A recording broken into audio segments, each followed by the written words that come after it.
There is something damaging happening in art spaces right now, and we need to talk about it. A toxic craftsmanship mentality that affects not just artists, but everyone who consumes, comments on, or thinks they understand how art is made. It's not obvious, but it's quietly pushing down some of the most interesting creative work being made today. I'm Mika, a New York-based illustrator focused on surreal conceptual illustration. I've been drawing for over 10 years, and I see this online constantly. It's so normalized, most people don't even notice it's happening. The illusion of the linear process. Most people imagine how art is made to picture the same thing. Sketch, line art, color, render, and done. So when someone's process doesn't look like that, when someone uses photography and 3D as a base, works in grayscale, or builds a collage before ever picking up a brush, their reaction is not curiosity but suspicion. I've seen someone get caught out for using a multiply layer to paint shadows. The criticism was, why don't you just calculate the color in your head? As if the only thing worth judging is whether the process was pure enough. Art has never had just one process. In art school, I was surrounded by people from every discipline, from all over the world. Interactive designers find artists combining sculpture and painting, 2D animators mixing hand-drawn frames with real footage, graphic designer making illustration, illustrators making their work graphic. Nobody was doing it the same way. That environment completely changed how I understood what making art means. It's a series of decisions. Renaissance painters used live models, grid transfer methods, and optical devices. Contemporary concept artists use 3D render as lightning references. None of that make the work less and make the work possible. Skill is the entry point, not the destination. I'm not saying skill doesn't matter. Without years of foundational training, none of what I do would be possible. The training doesn't disappear just because I'm using a reference or a tool. It shows up in every decision I make. A skill is the entry point. It gets you in a room. What you do once you are in the room is a completely different question. I grew up in China. I came to the United States. Both exposed me to something different. In China, the foundational training is some of the most intensive in the world. In the US, the focus shifts. Less about technical perfection, more about concept.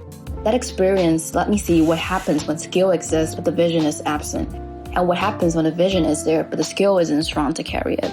The most interesting work lives where someone has built their foundation deeply enough that they can stop thinking about it and start thinking about what they actually want to make. Because what moves culture forward isn't technical execution alone. It's a personal language that no one can replicate.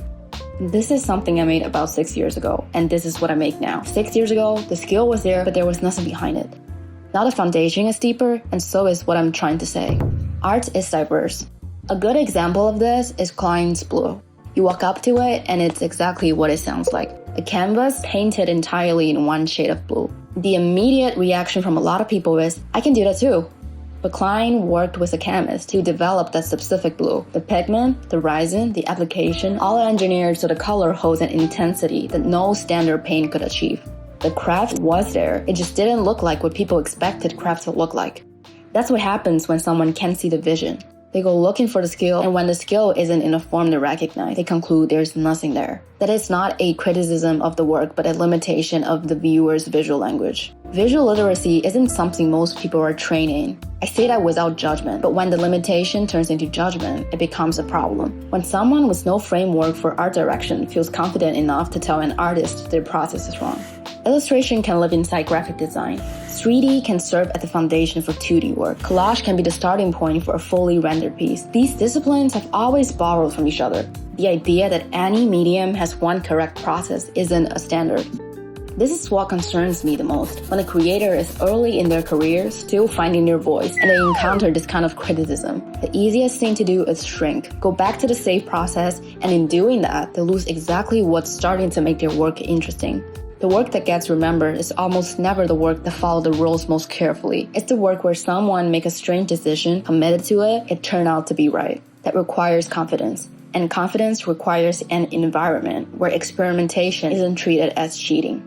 Skill and foundation matters. I would never tell anyone to skip the years of work it takes to build a real technique. But skill is a tool, it serves the work, it's not the work itself. Next time you look at a piece of art and feel the urge to question the process, pause and ask yourself, what this artist might be trying to tell you? You might be surprised by what you find.